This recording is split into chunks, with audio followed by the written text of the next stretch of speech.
If you don't know George DeMarco by now, I'll give you some of his background. He was the founder and CEO and president of the Great Alarm Company. They were one of the top 25 alarm companies in the country. While he was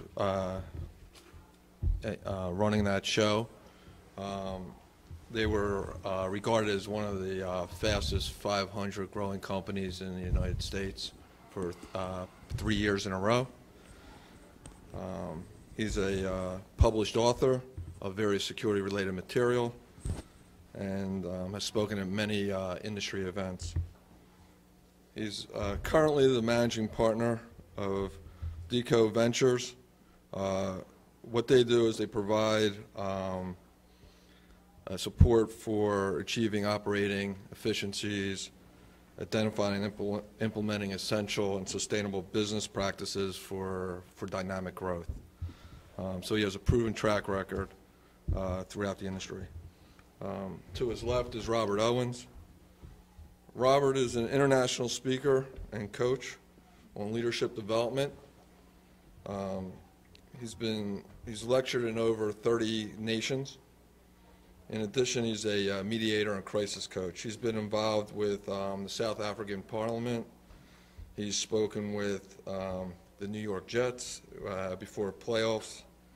He's worked with the Navy SEALs. He's a serviceman himself and also was a member of Special Ops. So with that, I'm going to turn it over so we can get started on this. Great. Right? Thank you very much. Welcome, everybody. Can you hear me? Is that working? We're good. Okay. Just want to make sure. You know, one of the things that is really important to me when I look at companies, especially when I was building my company, was the culture. The first thing that we look at when we look at a company is the culture. And one of the reasons why is because you want to make sure that everything in that company culture is aligned. Whether you're receiving money, you're getting aligned money that's coming in, because if you don't have aligned money, you're going to be spending a lot of time explaining yourself. You want to make sure all the employees are aligned. You want to make sure that the banks and the vendors and everybody is aligned properly, so you're all pointing in the right direction. And that's one thing that I can tell people, is that the culture is the characteristic of your company. There are characteristics within each company, and you need to understand that. Once you understand that, it really helps to develop your company culture in the right way. And I think Robert said something that was interesting this morning at his seminar. He's just ask your employees. I don't know how many of you have done an employee survey. If you have done an employee survey, please raise your hand. It's one of the most important things that you can do. And it gets a sense of where you are as a company and where you probably need to go to. And there's a lot of talk about the customer experience. Isn't there out there? Everybody says you got to develop that right customer experience. But I'm going to tell you something. To get that right customer experience, you need to make sure that you have engaged employees. Because if you don't have engaged employees, it doesn't really matter what you have in your customer experience. It takes those engaged employees to make that culture work. And let me just go over a couple things. He already talked a little bit about it. It's actually Deco Ventures. I am a managing partner for that. And I also do this as chairperson for the Electronic Security Conference. One of the things that I was proud to receive was a Lifetime Achievement Award. And many of you are probably looking at me just going, he's too young. I hope you're thinking that anyway. And I struggled with it because I thought that, you know, I was 52 at the time, and I thought, wow, I don't know if that's really what I want. And what I found out was it was kind of a turning point in my life, because I started expanding my awareness of other businesses besides just the security industry. And that's another little point that I want to make to you, is don't just look at the security industry for where you need to go. One of the best things that we did, my brother and I, is when we became Inc. 500 company. It was one of the most exciting times for us, not just because of the growth. It was because of the people we met from the Inc. 500 group. Because what they do is they have a big party and they invite you. But the seminars that we went to at that at that conference was so dynamic. It opened up our mind to a whole nother world of business possibilities. And then I'm riding on the bus with one of these guys, and he looks at me and he says, "Tell me your story." And he says to me, he says, "So when are you going to sell?" I said, "Why?" And he said, "An entrepreneur, a true entrepreneur, should never be afraid to sell their company. In fact, every day that they operate their business, they should consider selling the company." And he says, "I'm on my 5th company." And I said, "Wow." He said, "The first one's the toughest." He says, "And then from there, you can, you get used to it, you know what to do subsequent times." But it got me thinking. It got me to think about a fresh perspective. And more importantly, it got me to think, there's other people in other industries that you can attract into this industry that are dynamic, that are really dynamic for you, and that they can help you build your culture. I'm going to play this video.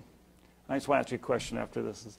Is this the kind of culture that you're developing in your company? Thanks. Have a good day. Mr. Delaney's office. Oh, hello, Mr. Delaney. You're not feeling well? I'm sorry. Yes, I can have that ready for you, and you'll be stopping in to pick it up? Oh, you'll stop in tomorrow. And what about the big presentation today at 2 o'clock? Absolutely, I'll have him conference you in from home. Okay. Feel better, Mr. Delaney.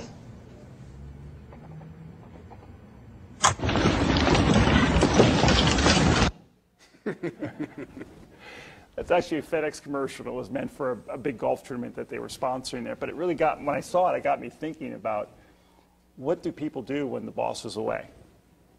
The way I looked at it is that I wanted to make sure that the company ran better than when I was there. Because otherwise, there's only so much that you can do, especially as a manager, leader, and I think Robert will touch on that a little bit later. But it's so important. They always talk about duplicating yourself. Well, it's important to do that, but you have to also make sure that the people that you have right next to you, you want to make sure that they're empowered to make those right decisions. And it's okay if they make a mistake. I had a guy that made a mistake, and it was upwards to $100,000. And I gulped, and I said, "Okay, I know you'll never make that mistake again." And it was a learning, it was a big gulp for me, especially when we're starting off. But I thought it was worth it. That gentleman who made the mistake, he came over from another company.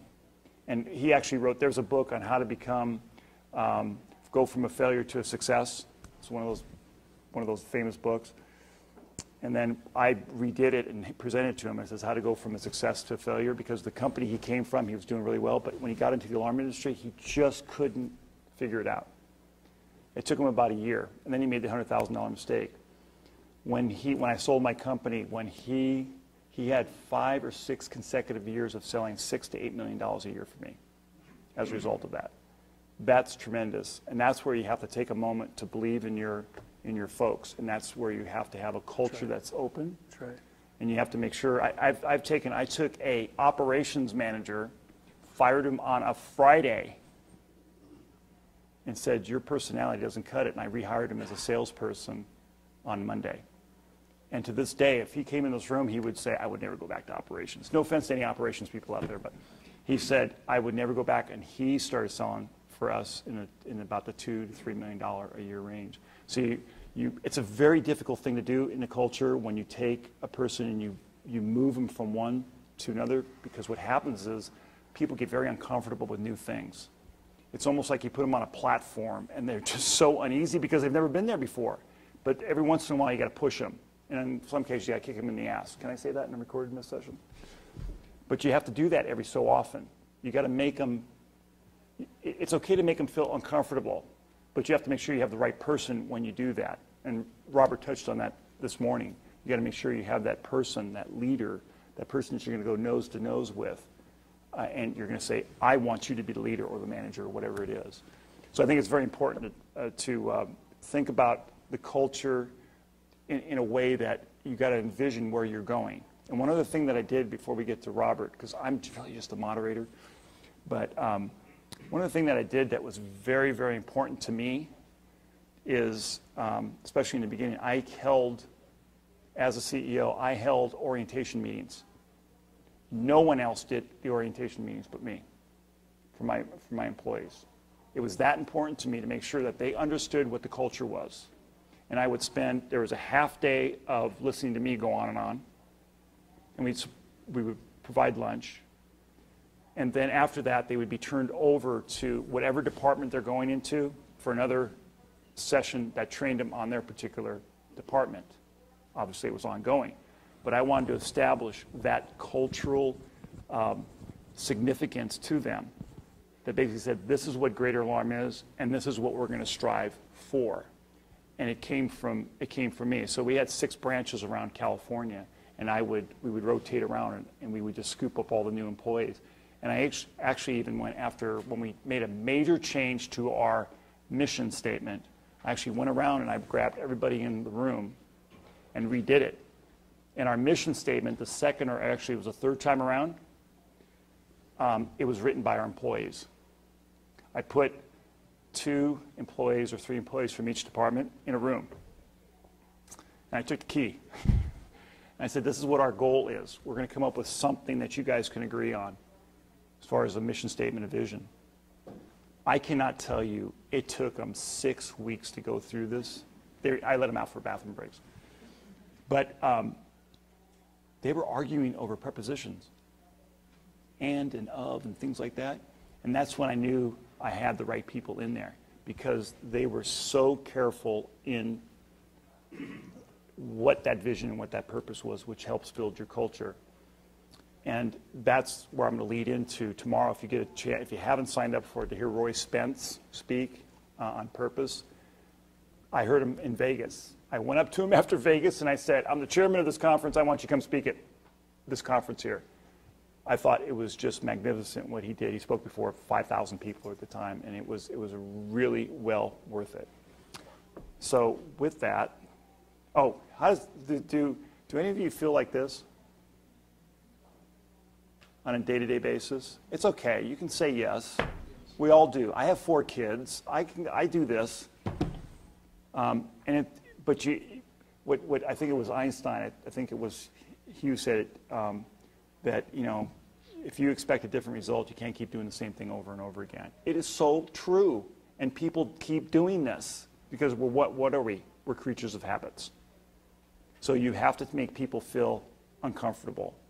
Get them out of their comfort zone. And if they don't make it, you have to give them an opportunity to be successful somewhere else. That's the softest way that I can say it. Because not everybody is the right person for your company. What do they say? They say, all-stars, if you took all the best players in the NBA and put them on one team, what do you think happens? They don't do well. He knows. He shakes his head, no way. Too many egos. So it's not having the best people. I hate when people use that. I hate when people use that word best. It's not having the best people on your team. It's really having the right mix of people to make it happen. That's what's really important. And these are just a couple. I probably already touched on a few of these, but identify that culture, brand, platform, the core purpose, the vision, the mission, the position, the values, the principles, and the characters. The character of your company. You have to be, oh my gosh. You have to be right on your culture and platform. And what he said today, you have the spoken and the unspoken culture. That's like American. It was United Airlines, and I flew them. And what do they say? The friendly skies of United, whatever. Well, when I went up to the counter to go do something different than what they wanted, it wasn't so friendly. That's kind of a spoken and an unspoken. What you advertise out there and what you actually do are 2 different things. What the CEO does in your company and what everybody else does, if they're 2 different things, that's a problem. So you have to make sure everybody's on the same page. We also had what we called strategic filters, and I developed that some time ago because we had the really pretty looking vision statement and whatnot, and the mission and everything looked good. And every once in a while, I stop people in the hallway and say, "So what's our purpose today?" And a lot of times they would hit it right on. I don't know if they were just appeasing me. They had probably a cheat sheet right there. But the strategic filter we use for our managers to say to them, as long as you stay within these bumper rails, you're good to go. So if it's a certain amount of miles from this branch, if it's a certain percentage of the installation, that the recurring had to be a certain percentage of it, we had these rules that we said, as long as you stayed within these bumper rails, you're good to go. If you go outside of that, then you got to go to George's office. They developed a joke on me. It was two things. One was July. That was our fiscal year end. And they said, I survived George in July. And the reason why is because I was such a stickler on making sure everything, because we turned all our books in, we inventory everything. I wanted to make sure everything was exactly right, and we had a great picture in time. And it was funny because I thought, oh, I loved it. And that was a testament to our culture that it was open enough that they presented me with this here. And the other side is I want to make sure, the other one was an Excel spreadsheet that we used for pricing. And it said that if you fell below a certain profit margin, it said, go see George. They were just kidding, but it would say, you don't want to go see George for dealing with a profit margin, because it's important. Because when you look at a company, what are there? There's three things that are important. It's the customer, it's a three-legged stool. The customer, the employee, and the company, right? And if any one of those fail, you've got a problem. So when I used to tell folks, you know, especially employees, where it's okay for a company to make a profit, isn't it? Because if you don't make a profit, what happens? Owners they have to have a certain amount of return on their investment. Otherwise, you go put your money in the bank. There's no sense in taking that kind of a risk for a very low return. So it's very important as an owner or an employee to think in terms of that. Strive for operational excellence in everything you do. It's okay to break things. It's okay to fix things, but it's really okay to break things. Just because everybody did things the same way time and time again doesn't mean it's the right way of doing it, right? Every once in a while, I won't say famous for it, but I can take an invoice in the company and I can track that invoice and I can figure out if something went wrong with the company. Because an invoice tells you if you're buying too soon. An invoice tells you if you billed it, if you billed the customer for what you've done. An invoice can tell you all kinds of different things. And I would just go down and every once in a while I would just pick things, or I would teach my operations people, here's what you need to look at. And then one other thing that I did was I used a ratio. It's because we had installation revenue. We were not a low-down company at all. We expected 40% gross margin. And what I did is I just took the installation number, whatever that revenue is, and divided by the amount of labor, and it came up with a simple ratio. I tracked it for 22 years. And I found out where the sweet spot was. And that's how I can pay incentives. And it was so easy to people for them to understand, whether you were the installation crew, here's the revenue coming there, and here's what the hours are divided to, and you got a ratio. If you're below it, it's not such a good thing. If above it, it's great. Budgeting went a lot smoother as a result of it. But everybody was geared toward that. It was a very simple thing, because what happens with people, especially with ratios, at the higher end of the company, they understand ratios. At the lower end of the company, they don't really care. But when you get them involved with that process, it becomes very important. Create an exceptional customer experience. That is a given. And the way that you can do it, I'll give you one example. I got a call from a customer, and she's yelling at me. She says, I hate your company. Maybe a few of you heard that before. Maybe you haven't. And she was an elder lady, and it was one of those systems that you go and touch and everything breaks, right? It's an old system, and you replace the infrared and something else goes wrong. So she says, I hate your company because everything, it just keeps going off and off and off. So I said to her, I think I can help you. No, you can't. No, I really think I can help you. So, give me the file. Let me look at this real quick. I said, just give me 30 minutes. I looked at it, and it was going to cost us maybe $30 to get her all up and running, period. end of conversation. So I told one of my service managers, I said, this is what you're going to do. You're going to go out there, and you're going to fix it, and you're going to arrive 15 minutes before time so that you just sit there on the curb and you knock right at 12 o'clock so you're there. So I went back to her. I told her, what I was going to do, and she says, really? Oh, my goodness, okay. So I asked her, is there anything else I can do for you? And she says, yes. She says, I want $1 million. So what I did is I went to the technician. I said, here's a lotto ticket. Go deliver it to her. After that, she gave us a referral for 12 security systems after that. Anybody, it's not just me, but anybody, you can turn around anybody. And create an exceptional customer experience is you have to find where you're broken. So I encourage you to find out from your customers where you are, what you're really bad at. Because they're going to tell you how to really get really well, get good. Okay, what I'm going to do is we're going to turn it over to I don't know if we have enough, but we'll pass out as what we have here.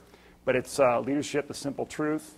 And we don't know if we have enough, but we'll pass them out. Maybe you guys can share, but we can probably get a present. If you want to leave a card, we can get a presentation to you to help you out there, and I'll pass them out while you do that. I'll do that. Hi, everybody. Rob, did everybody see Robert this morning? Most of you? How many were there this morning? How many were was- not there this morning? Raise your hands. Oh, good. Okay, so we'll give a real quick thing here. Before we do that, Okay. we have 6 seats up front, so why don't you guys standing in the back come on up and find a nice place up in the front. Straight-A students always sit in the very front. I was told. That's why I wasn't sitting in the I front. wasn't a straight-A student. Come on up. Hey. Yeah, good. Ladies, gentlemen, come on up. Good. George? Okay, so Robert, he has 30 nations under his belt, speaking on leadership. He's been all over the place, which he'll explain. He'll get more into that there. He's a certified mediator and crisis coach. I think I need that on a daily basis sometimes with 4 young kids. This one just gets me. He completed 8 Ironman triathlons in 4 countries. One of 2 remaining Ironman just finished in both the original Ironman course in Honolulu and Kona, Hawaii. I mean, that's the 2.5-mile swim, right? Isn't that right? Okay. And he's the guy that he tells, right, and the bicycle, 118, oh, yeah. He's the guy, well, he told me a really quick, funny story was when everybody jumps in the water real fast, he's still sipping his coffee because he waits until all the young guys jump in there because there's a lot of things that happen. You get busted Just broken jaws, and you swim up on somebody's feet, and they just kick real hard. So you lose your goggles, lose your contacts, break a jaw. So all these kids are out there, they're going to be studly, and they just start flailing in the water. If you're smart, you just sort of back off, let the testosterone go, look at it, say, my turn. What's a minute? Yeah. So, and he's the guy that would jump out of a perfectly good airplane into the Arctic Ocean to rescue you. But he practiced that, and I saw some of what he's done, and I just, wow, okay. And to give you more clarity on that, he was in a school of 150 PJs.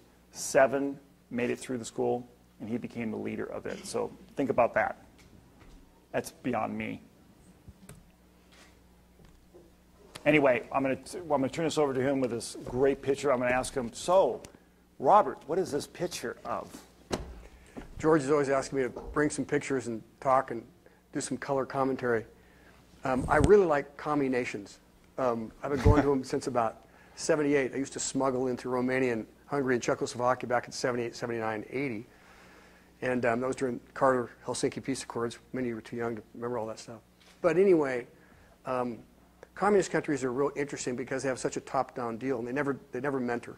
They just tell you what to do, and then they let you fail, and they fire you or shoot you or something. And so this is in Hanoi. I'll be in Vietnam again in 2 weeks, 3 weeks. I teach Communist Party members in Hanoi and Da Nang, and they invited me to come in and teach leadership, which is just such a trip because you won the war. Why do you want us? And so I go in there and talk to all these 40 and under kids who've never been mentored by their Viet Cong parents because the parents are all traumatized out. They don't talk. And so the new generation comes along and says, I like Chardonnay, and I want a new scooter with big rims. And, they are way westernized. And I say to this one guy, his name is Hollywood. We say to him, hey, Hollywood, what's up? He's this really good-looking, 6-foot-tall Vietnamese guy. And he's number 2 in his department in Hanoi.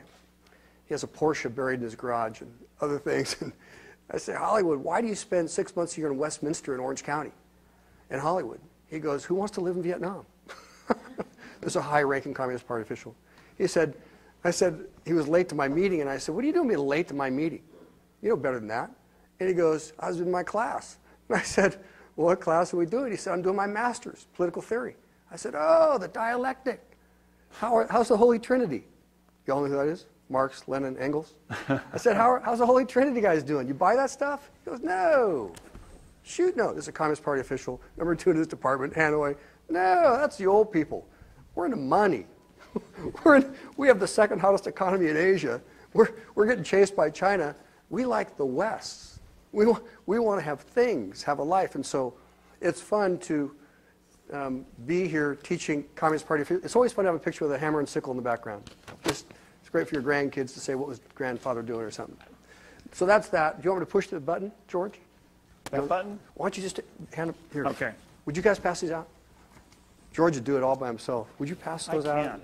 Pass these out. I think we did this in school, didn't we? Hope they make it back there. Hi. That's a nice orange dress. I don't know if we have enough here. We'll just keep passing them back until we have But enough. we apologize. George wants me to show some pictures. I used to jump Arctic, and so these are Arctic scuba jumps, or this is a regular jump. And there's a photographer. I have no clue who he is. We welcome you today. Thank you so much. I'm Zach. Great to meet everyone. All right, Zach. Good to meet you. Good job. It's really fun to jump at the North Pole and do rescue work. I used to do a lot of rescue work on Mount McKinley, our largest mountain in the U.S., 20,300 feet. And so we would always go after all kinds of non-military guys because there's no civilian ability to handle that stuff. So that's just when I was a kid. How would you like the lifeguard? That was my lifeguard tower. And so I had my first 2 guys die on me by 17. I had 2 kids die in my arms. And so that sort of woke me up into, you know, when you go back to school on Monday morning after some kid dies in your arm on Saturday, they go, how's your weekend? You go, and you don't really know how to process all that. It's like, well, it's a wild weekend. But anyway, that's my old lifeguard tower, and it was always fun. I'm a water guy. I live at the beach. This is a scuba jump. You can sort of see that's a parachute on top. Then that white thing is a scuba tank. And then this is you're racked up. This is your backpack. And your extra, there's a 3/8 suit. There's a knife on here. And my head's not covered, as you can see. I don't have my helmet on that one. And you go, and that's the crew member getting you ready to jump out. And it was really fun to do all kinds of Arctic scuba work in your 20s. And Arctic work and rescue work and jumping into sludge. The water's about 32, 33, and it's like a Slurpee. So you can actually push through it. It's so thick. It's just an interesting thing. A few years ago, these guys said to me, hey, you want to sail? So that's a picture. I sailed across the Atlantic about 8 years ago from Spain to the Caribbean. And that's about, you take off, you go south to Africa, then you head on over. And it takes an interesting experience of guys hanging out there and just learning to sail. The more I sail, the more I know I'm not a sailor. I've sailed the Med, Atlantic, all over the place. You can have it. I was teaching a leadership seminar in Africa, and these guys said, we always have these projects or these things to challenge you. And so that was, at the time, was the highest bungee jump in the world. And that's the Zambezi River, and that's between Zambia and Zimbabwe, back before Zimbabwe was Rhodesia and then Zimbabwe and Mugabe and all that stuff. Anyway, it's a heart attack experience, and it's this 19-year-old girl got in my face and said, you're this big leadership special ops guy. Can't you jump off this thing? And she had a beard, a tattoo, you know. And she goes, I go off 3 or 4 times a day, backwards and backflips and stuff. So actually, she got me to do this stupid thing. And I'd much rather jump out of a plane than do that. That's just terrifying. And then this entrepreneur, if you want to be an entrepreneur, this dope smoker that I met, I said to him, hey, man, you're a trip. You know, you're thinking out of the box all the time. And he said, well, I didn't want to work for a living. And I said, well, what do you do? So he rents the top of skyscrapers in Hong Kong and Sydney and London, all these places. He rents the top, and then he gets a permit from the city to do this belaying down the side. But instead of belaying down the side, you put it behind you, and you slide over the edge, and you go face first, and you put your feet on the wall, and you hold it this way, And then you're supposed to run down the face of the skyscraper, passing all the secretaries as you go. And you're supposed to do 1 foot per story. So you're supposed to get a lot of speed. And you just run, it's called angel walking, down the face. And so the guy makes a gazillion bucks. You pay $100 to do that. He's never worked a day in his life. He has skyscrapers all over the world. These people pay to run down these buildings. Thinking, huh? Outside the box? Yeah, there's a way to make money all over the place. Anyway, this last one, I think, is last. A couple more. That's jumping out of airplanes with Tiger Woods. Tiger used to want to be a Navy SEAL before he became a golfer. And when he was golfing, he'd always say, I really miss the military because of my dad. So one day I got a phone call, hey, you want to jump with Tiger? I'm like, what's up? And the Navy SEAL guys that I work with in San Diego, they said, come on down, you rented a plane, there's a lot of empty seats, jump with Tiger tomorrow. So I flew down a plane and said, hey, what's up? And so Tiger he always wanted to jump into his own golf tournament. Of course, Nike didn't think real big of that. All the sponsors said, there's not a way in hell you're going to jump in your own tournament, you know. So you've never seen him jump. But that's jumping in San Diego with SEALs. And that's just Ironman South Africa. That's Ironman Australia or Mexico. And I do one a year just because it keeps me relevant. I'm really not a jock, and I'm really not that much of an athlete, but I can swim, and I can ride a bicycle like you, and I can probably run or walk fast. And so each year, because I work with kids, I work with military, college, pro athletes, prisons, I speak all the time, especially to guys. If I stay in the game by doing one a year, I'm relevant, I'm not old. My kids at 50 said, you're way too old. And I said, really? And so I said, game on, and came back at 50 after having 5 kids, took 20 years off and said, let's go. So I've done 7 since I'm 50. I would have done last year, but I got hit by a car and put in the hospital, so I'm still working on that one. Anyway, we'll see how it goes. The longest reigning guy now is 83 years old, and so we'll just see. So that's some of the stuff I do in teaching leadership, but then working with guys and trying to stay in their world. Everybody say, he's dysfunctional. That's probably what you're looking at here is just sort of a wild, dysfunctional living. Leadership, simple truth. I don't know who I'm looking at. I don't know if I have business owners, if I have employees, I have CEOs. I don't know exactly where you fit. But I've been working with people now for 30, 35 years. And in working with them, there's just general things about your staff, about you, about your kids, about your neighbors next door, about people in general. And if you don't have these truths down, you'll make a lot of detours in your thinking. And I'm going to give you 3 things that have really helped me to understand people, and especially in hiring. You got to know who you're hiring. You got to do your due diligence to look them in the eye and figure out, what am I really getting? What's in this package? What are they bringing to the game with them that they haven't told me about? Number 1, this is for understanding your staff, understanding your clients, understanding your competitors, for understanding your workplace, and then for understanding yourself, which some of you probably don't fully understand yourself either. Next. George? Oh, the next button. The next button. People change. Write this down. Why don't you take it home and put it on your refrigerator? Honestly, I'm not trying to give you some lecture dazzle stuff. This stuff will work. People change only when, this is a leadership truth, people change only when, number 1, they hurt enough that they have to.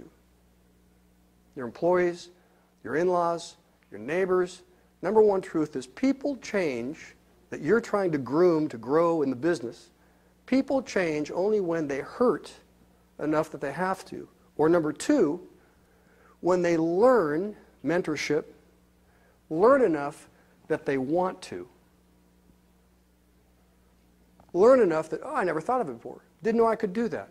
Urban kid, suburban kid, white kid, black kid, Asian kid, Hispanic kid, rich kid, poor kid.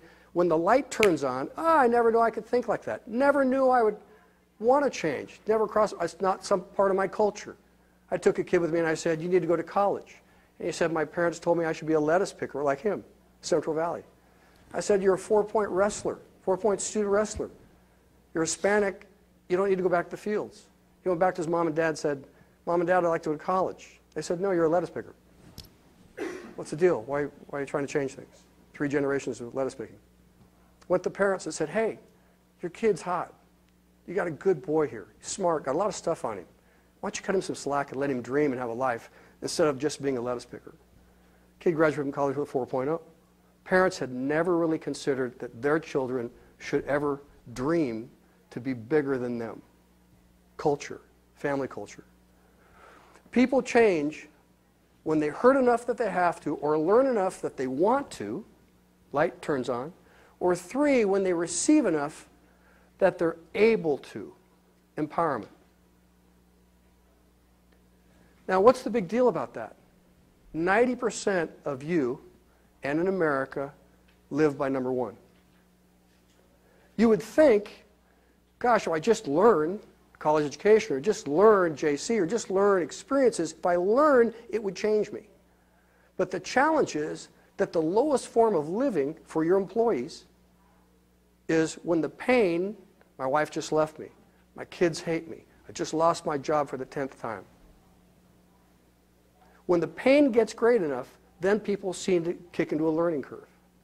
It's the lowest form of living, but it's the one that most find themselves in. When I get cancer, I'll stop smoking cigarettes. When I get skin cancer, I guess I won't go hang out in the sun anymore. When I hurt enough that I have to, something about your folks, it gets their attention. When I take the keys away from my kid, can't drive anymore, there's a level of learning that kicks in gear, right? So when you're working with people in general, they're nice people. They look good. They smell good. They say the right things. But if you're going to take them on a journey of growing them as an employee, you've got to figure out their triggers. And are they the kind of people that are smart enough that every time they receive something, they're able to do it? Or are they the kind of people that as soon as they learn it, boom, they want to do it? Or are they people, I'll change if I'm going to get fired? Maybe. Or I won't do it in front of you. It's imperative that if you're a leader, which all of you are, how many know you're all leaders? How many know that everybody's a leader? How many know that everybody's being watched by somebody? How many know that everybody's a role model? The what you dress today, your styles, your looks, the way you carry yourself, people watch. Your presentation speaks volumes without opening your mouth. People watch people. You're influencing people, and leadership is influence. As I mentioned this morning, leadership is not position. The lowest level of leading is from, you got the picture, you got the name tag, so therefore you do it. People are supposed to follow you. No, they follow you if they like you. They follow you, I guess, if you cut them the paycheck. But they really follow you if they respect you and want to follow you. Positional leadership is the lowest form of leadership, which a lot of people get upset with, because once they get the corner office or once they get the certain thing, then everybody should be looking to them. Not necessarily so. The key in any kind of a meeting is this. There will be a meeting of some sort, and there'll all be a bunch of people around. And you can say, I think we ought to do this. But you can be assured that they're waiting for the one person in the room to nod his head or her head. And if that person nods their head, everybody else goes, okay. Because the one with the most influence is the one they're going to wait for, not the one with a position. Make sense? You are leaders, all of you. You're either helping or you're not helping. You're either inspiring or you're dumbing down. Every one of you has an influence for good or for bad right now. Kids, employees, neighbors, organizations, you're all leaders. The key is, do you understand your leadership? Some lead by strategy. Some lead by surprise. I didn't know I was. I talked to some people, you've been leading for a long time. Do you ever think about strategizing your leadership to make the most impact? No, I just do what I do.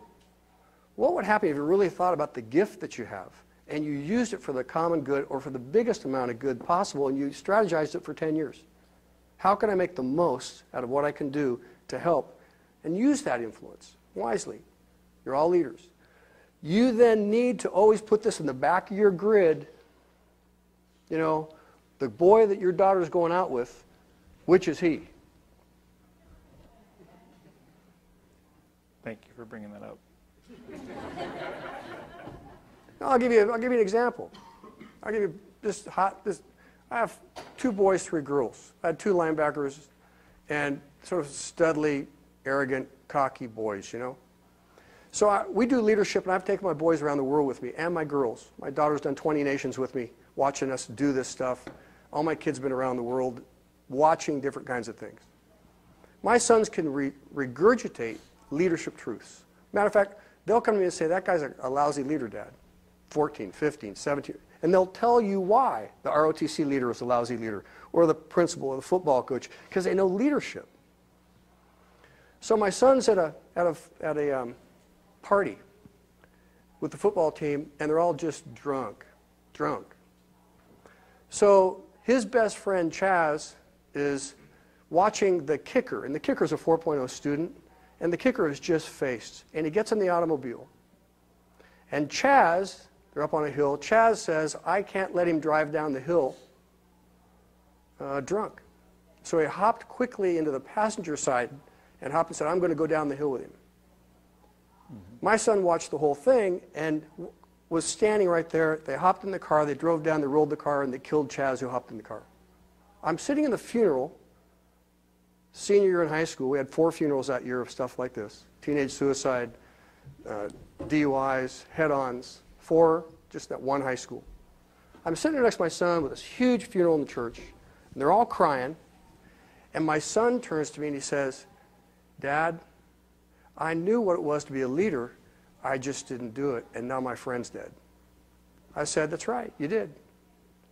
He said I should have pulled the keys out of the ignition before they got out the deal. I could have grabbed it and grabbed the keys, and it would have been over. But I didn't step out to do what I could have done, and before I knew it, Chaz hopped in, and now Chaz is dead. I said, so do you want to be a leader next time? He said, yeah. I know leadership, but there's nothing to do leadership. And leadership goes against the grain, and leadership is a lonely place, and leadership sets the tone, and leadership makes things set up, and you can't have anything without a leader, and everything rises and falls on the dynamic of the leader. Bill Belichick has sort of a thing going, he's a leader. Obama has a leader. Bush, leader. Like him, lump him. There's something about stepping to the plate, saying, I'll take responsibility. I'll work it out. I'll find a way. And then you want to find out who's on your team. Because you want to work with smarter people, not people that learn by just number 1. Right? Say yes. Number 2, leadership thought. Ready? Yeah. Levels of life. I don't know where you are, but I'm talking to you as a 61-year-old, grandfather, 5 kids, single dad. Clueless in my teens. My dad was a presiding judge of the county. My dad's a Stanford Phi Beta Kappa, never got a B in his life. My mom's a Phi Beta Kappa out of UCLA. My sister's a Phi Beta Kappa out of USC, and then there was me. And I learned some things. I was in jail by 16, and he was the judge, but I was going to get his attention. And all the kind of dysfunctional family stuff that you go through in your life. How many know everybody's got issues? Now some of you just go, How many know that every one of you have issues? There's no perfect person. No one comes from the perfect family, the perfect this, the perfect that. Everybody carries stuff with them. The sooner you learn about your stuff, the more healthy you become. This is the basic level of life for many folks is just being lost and unfocused. And you see them all over the streets. And you see them working places like entry-level jobs. And they're just trying to survive, get by, maybe get a car, maybe pay their rent. Or they're in college and they're just out there that don't know what they're doing. This is the lowest level of living. Number 2, it's where you find something to do and you learn to be consistent at it. You know, you don't hire a college kid because he goes to college or because he has his degree in college. You hire the kid in college because he went 4 years in a row and did something for 4 years in a row and he learned to be consistent. Why do you hire a military guy? Because he did something consistently without quitting, bailing out, getting an attitude. Why do you go for a college kid? Well, at least they did something, pressure, finals, midterms, papers, beefs, late nights, sick, don't feel like it. At least they accomplished something for 4 years in a row. there's a good chance that maybe you could work with them 4 years in a row, and they may last 4 years for you. It's not the degree, maybe the degree too, but it shows something when you learn to grab onto something and become consistent. Some people never become consistent. Some people learn to be consistent and find their way, and they find something to be consistent in that they like. Number 3. And that consistency then produces a productivity. Some people in life are never productive. Some people are really productive. But some people go from being consistent where they finally find something that they like and they begin to produce. And that produce is a huge thing because it begins to give motivation. You see the confidence level rise in them when you put them in the sweet spot. George says, take them out of one thing and put them into another thing. Find that place that they can not only be consistent, but then be productive with a good attitude, and they get in sort of the flow of life. Paying bills, producing, be on time, just begin to get in the rhythm of life. Then number 4, you watch them tap into a level of success. I don't care if it's in any profession. There's something when the person begins to sense at 18 or 80 success, and the affirmation that comes with success, and the validation, and all the things that come with success. There's something that happens inside, and a lot of people, their top goal in life is to be successful. But it's really empty. Because it's success, and it's good, and it works for you for a while, but you know there's something more than the money after a while. You know there's something that you'd rather get up on a morning and do something else than just be successful, unless it's your passion just to be successful. I work with successful people all the time that say, now what? I've been there, done that. Or I've done one company, now I'm doing 5 companies. I got success, I got a gift, it's working for me. Is there anything else besides success? And I always say, yeah, there is. The next level of life after success is significance. It's on your handout, but you can take it home and think on it. What's a higher level of living than success is when you begin to do things of significance and people say, thank God for you. There's a lot of jerk successful people. There's a lot of real selfish successful people. I'm in a men's charity in Orange County, California called the Roosters. And the Roosters is 100 guys that take boutique children's charities and adopt them to help them get off the ground and raise funds for those boutique charities that are not well known or well funded. And we have, I don't know, 35 charities that we have people come up like a Shark Tank. Tell us your dream, what do you want to do, tell us how you do it, what's your budget, what's your first year needs, this and that, what group are you targeting of your kids, disabled, homeless, blah, blah, blah. Tell us your dream. And these guys then go out over a year and raise money, and we have this big thing, we cut checks, 5,000, 10,000, 50,000. We cut checks to all these young charities because the big charities already have momentum. It's the young charities that need strokes, need help, and guidance on how, Shark Tank-wise, to get that thing up and operating and sustain it. I'm playing golf with this guy. He owns a heart device manufacturing company. He makes heart devices.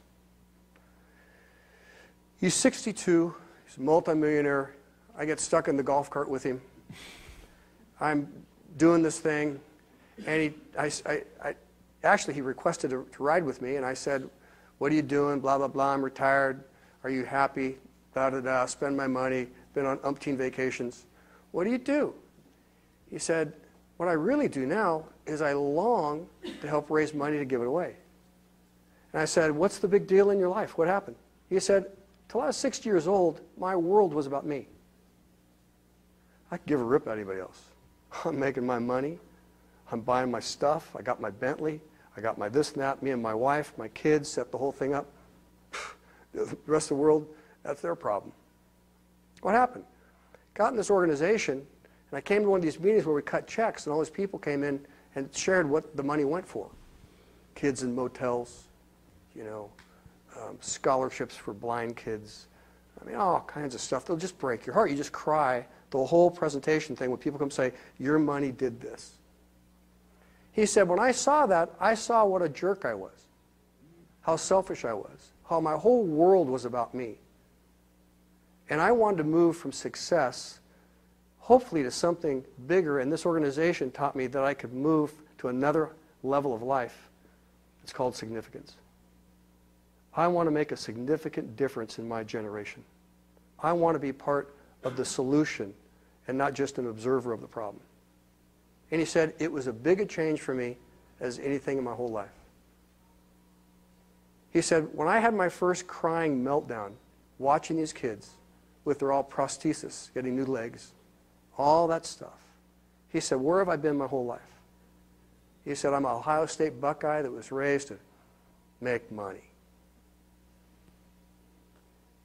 And now I'm happier than I've ever been because I give more away than I ever have. And I used all my business strategy to make money for kids because I want to be significant, do something significant. I go to bed at night feeling so much better when the world's not about me. There's nothing wrong with success, but it's only part of the journey. It'll leave you empty if it's just you with your toys. I've buried over 50 guys. None of them had a U-Haul taking their toys to the grave.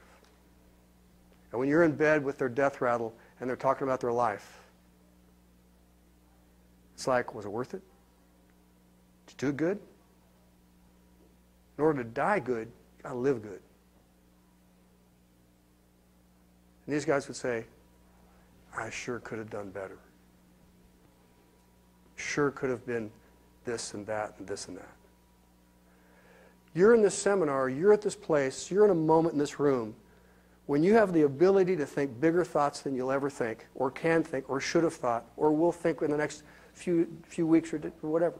You get a moment to say in here, where am I in the level of life? And the people that are working for me, what am I trying to get them to? And when do you get the attaboy? There's something about taking unfocused kids, that's what military does, that's what freshmen in college get, that's what entry-level spring ball. Take unfocused kids and teach them how to become consistent at something. And then from consistency, did you know how to make it productive, though, where you're really making a difference and it's producing for you, and you feel that flywheel of life beginning to kick in gear? Can you do it for 5 years in a row or 10 years in a row? But then can you get success? Can you find mentors that will help you turn that into success? And you're foolish if you try to do it on your own. I've had 3 major mentors in my life. I carried a man's books to 20 nations. I carried his bags to 20 nations. People said, you don't have to do that. You're in your 40s. You don't need this guy. I said, I don't need this guy at all. I like this guy. I learned so much carrying a 65-year-old guy's bags around at 40-something, listening to him, watching him, 10,000 here, 5,000 here, 2,000 here. I learned more carrying a guy's bags than trying to be the man. Mentors teach you how not to reinvent the wheel. Somebody's already been there, done that.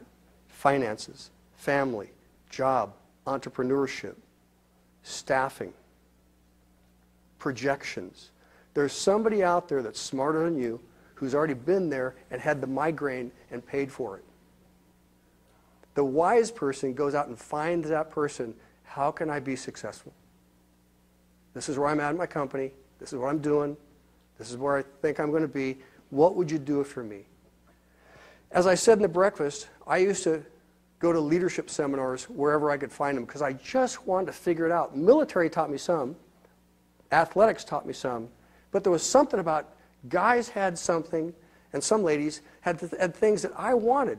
And I would go up to the guest speaker like the kid did this morning to me, and I'd say to somebody like me, I'll give you $100 if you'll have lunch with me. And the guy will go, why? I want to know where you got what you got. Will you spend a lunch with me? They look at you, and the guy will look you up and down like, are you worth my lunch, And then sometimes, many times, the guys would say, yeah, sure, kid. And I'd take them to lunch, and they'd say, keep your $100. Tell me about you. I said, I'm hungry to learn. I want to grow. I want to change. I see things. I don't know how to get there. Can you tell me? Will you talk to me? 3 major mentors in my life that I said, I want what you have. I don't know how to get it. I see something in you that I don't know where you got it. Where do I get what you got? Wholeness, family, money, staffing, hiring better. All those kind of things. Ask questions. And you learn. And you learn to get successful, but then that success begins to work for you at whatever age that is. But there's something bigger than that's called significance. And that's a place in life you see guys that there's just peace on them. They just love to help.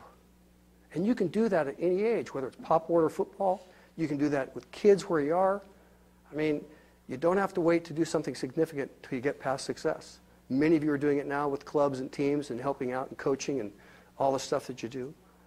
But there's something deeper. And then the last thing, what do you do after that as successor? Why do you always see law firms, father and son? Because there's something about not only you doing it, but can you teach somebody else to do it? You really haven't got it until you can give it away and help somebody else do better than you did. And most people are too insecure to help people do that or work themselves out of a job. My goal is to work myself out of a job every place I go. There's somebody smarter, better, brighter that can do it better than I do. All I got to do is invest in them, work with them, train them, get them in the right place at the right time, and work myself out of a job. And the highest level of living is successor, where you reproduce and you give it away. And you say, I get more joy out of watching you prosper than me. I get more joy out of seeing your success, employees, middle managers, company guys. I get more joy out of watching you prosper, me sit and go, bada bing, man, that's great. Look where we've come in 5 years. Than me just getting another notch on my belt and have my next thing. You get to figure out where you want to be in life. I tell people all the time, you know, a plumber or an accountant, men have a real difficult thing. When men come up, they shake hands, they say, hi, what's your name? And you shake hands, and then they say, what do you do? And what you do identifies value in the pecking order in society. What do you do? Oh, I'm a car salesman. What do you do? I'm a doctor. What do you do? And there's this deal that men have. We're not human beings, we're human doings. We are validated by what we do. And the card, and the corner, and the house, and the whole, look at me, don't I look successful? There's something, though, that's sick about that, and that is that we should be the kind of people who get into a place and we get into a zone we like where we are and we know where we're going. And it's a journey, but you take people with you and you say, I don't have a clue, come watch me and I hope I make it, and then learn from my mistakes. You're in here, you guys may be security people, but you're not security people. You're people who just happen to do security. You're bigger than security. You're security folks, but you're more than that. That's just what you do. That's not who you are. You get to find out who you are by finding those passions in your life while you're doing security and say, this is what I do that pays the bills, but this is what I really like to do. Grow things, mentor people, expand, challenges, entrepreneurship, all that stuff. My joy would be to come back here in 2 or 3 years and have you all back in the same room and say, hey, what's up? How you doing? What are you doing? Why are you doing it? And what have you changed? Where have you graduated? Where you've gone back on this other thing from where you're hurt enough. We're not doing that anymore. We're now doing, when we learn enough or receive enough, it comes easy. We don't have to let pain be our big motivator anymore. When I work with men, oftentimes I say, is it really all those women's problems when you're on your third wife? This next one's going to be best. I said, you know what? I think you're pretty stupid. It's not the women, it's you. And he goes, no, what are you talking about? That was that. When do you look in the mirror and go, it's me? I don't want to hurt anymore or hurt people. I don't want to build an organization of hurt. There's one business in our town that just had a repeated turnover of employees because the management was so toxic. People would last for 2 or 3 years for the money, and then they just quit to get away from the guys on top because they were just so toxic in their leadership style. Abusive, rough, insensitive. You want to be the kind of folks, as soon as you learn it, it makes sense, and you receive enough, wow, I want to grow. I want to change. So those are just 2 thoughts on leadership that while you're doing everything else, like what I talked on this morning, put that in the back of your brain and think about over the next 5 years, where do I want to be? Where am I at now? What's it going to take to go to the next level? Who's going to help me? Where do I learn these truths? Okay? Say okay. Mm-hmm. Tell me what you're thinking. Because some of you are just staring at me. Like, who is this guy? Where did they find him?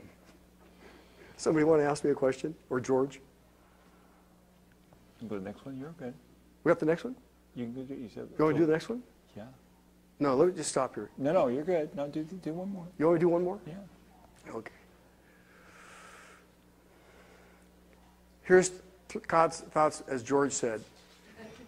Have you deliberately established your workplace culture? Do you know the 6 things that make your culture the way it is?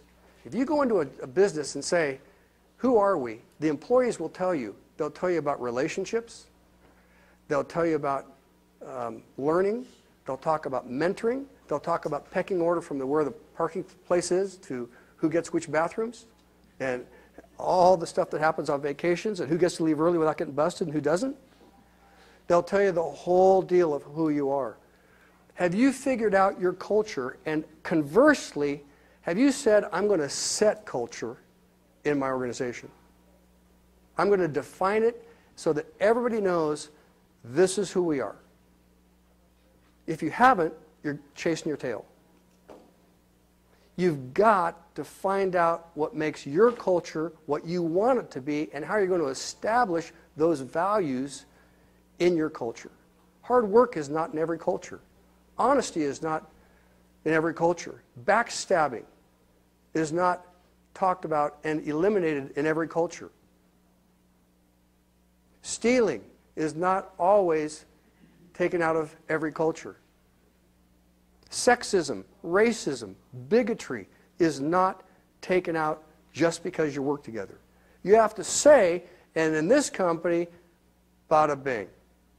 And in this company, this is not allowed, this is who we are, and it's modeled from the top down. If it's not modeled from the top, everything from the bottom will take what the top is doing and magnify it. So the sad news is you're a leader. The good news is you can culture it and motivate it and shape it where it works for you and not against you. And most leaders at the top, most business owners, do not want to take responsibility for their culture. Spoken culture and the unspoken culture. And the unspoken culture is usually where the guy gets fired. It's not the spoken culture in the manual, in the handbook. It's the unspoken culture. He ran into an unspoken culture and he didn't get along with so-and-so and nobody liked him, or he didn't do this right and that right because this is the way the boss likes it, but it's not spoken, but it's unspoken, and something happens. You have to work really hard to set culture. 5 things about our company, our business. We want every employee, when they go out on the job, they can recite them. This is who we are and this is why we do what we do. It's responsibility. Number 2, honor. Number 3, team. Number 4, expect. And then it's going to be inspected. Was there one more? No. And that's it. Let's back up on that. Okay. Let me just real quickly make the comments. If you haven't taught your people to take responsibility for their stuff, they never will. For their drinking, for their driving, for their smoking, for their untimeness, for the reports, for their life. If you haven't taught them, you are responsible, and you can't say it's their fault or their fault or their fault or their fault or their fault. It's mine. I own it. You want to hear a mature person? Maturity does not come with age. Maturity comes with the acceptance of responsibility. That's why some young people are more mature at 17 than other people have ever been at 70. You've seen those kids. They're just step up and they're responsible. Maturity does not come with age. And if you expect mature people to be hired, you're going to have to tell them what maturity is and what the standards are, what you're expecting, which is responsibility. Number two, if it dishonors, you don't do it or you quit. If you dishonor your boss, if you're always talking about his back or behind him at his back, but you give him a birthday cake for his birthday, that's crap. You need to have some integrity. Either be honest or get out. But to backstab and dishonor, upline and sideways, will implode any group. It'll honeycomb it. And you have to say, this is honorable behavior and this is dishonorable behavior with customers, clients, competitors, and in the organization. Honor. It's not just a military code of honor. It's your company has a reputation. People talk about you already. You want to be a company where they talk about you the right way, and you'd rather take a bullet and do it right than to be the dishonorable guys. Don't ever mess with them because they're like this. Push comes to shove. You never know what you're going to get because they'll do whatever they got to do, blah, blah, blah. How many know that everybody is talked about and every business is talked about? You want to say, over the next 20 years, we want to be well thought of. Team. You can get more done as a team. As you all know, this isn't rocket science, than you can by yourself. If you don't take the time to build team, it won't happen. So what does it take to build team? How much time? I'm flown right now into Calgary, Canada, once a month to build team for a guy that wants to go to every province in Canada with his business. And he's building middle managers to take the business to 6 other provinces, 500 provinces. So for the last year, every month I go in and sit down with them and I do this stuff, and then we get in small groups and we talk about culture and we talk about application and we talk about personal needs and how we personally are going to change. And at the end, each person gets an opportunity to stand up and say what this stuff has done to them in the last 2 months, 3 months, 4 months, 5 months, how it's changed their life. At home and on the job. And it's an amazing thing that if you'll teach team and what team does and what team can do and how you work as a team, people really want to be on a winning team. Nobody's wearing a losing team jacket around. Hello? You know what? You probably ought to take Chad Johnson back. Just got out of jail, so he'd probably be happy to go back. Some people are relegated to those kind of moments of just wearing a Bengals jacket. I understand. It's a cross to bear. But as you know, everybody wants to be on a winning team. No one wants to be on a losing team, and nobody wants to be on a mediocre team. How are you making your team a winning team? And what is a win for an employee? Not a win for just your profits. I firmly believe if you build healthy employees, you'll build great profits. If you just do profits, you may have chaos underneath, turnover, problems, and all those things. Spend the time valuing your people, build them, work with them, and they'll blossom, they'll grow. This is one that everybody hates, expect and inspect. I always laid out, this is what is expected of you. You do the same thing. The problem is that most people don't want to go inspect what they expect, because they do, then they have confrontation. And people dread confrontation. They'll do anything but have to look face to face and say, guess what? I like you, you're not cutting it. People hate confrontation. But the only way you're going to grow is when people know they're going to have inspection on what's expected and there's accountability. Some of you just don't even smile, just stare at me like, oh, why? Confrontation. You know what a goal is of a leader? To confront. Sweetly, nicely, but they call you in when everything else isn't working to confront the situation and fix it and bring solutions and ideas. If you don't like confrontation, you can't do anything in life because you gotta hop in those tough situations to make those calls. Here's a thought. If you need people too much, you can't lead them. It's called emotional blackmail. If you can't get separate from people, and think about this organizationally, if you need somebody so bad that you can't confront them, you've already lost them.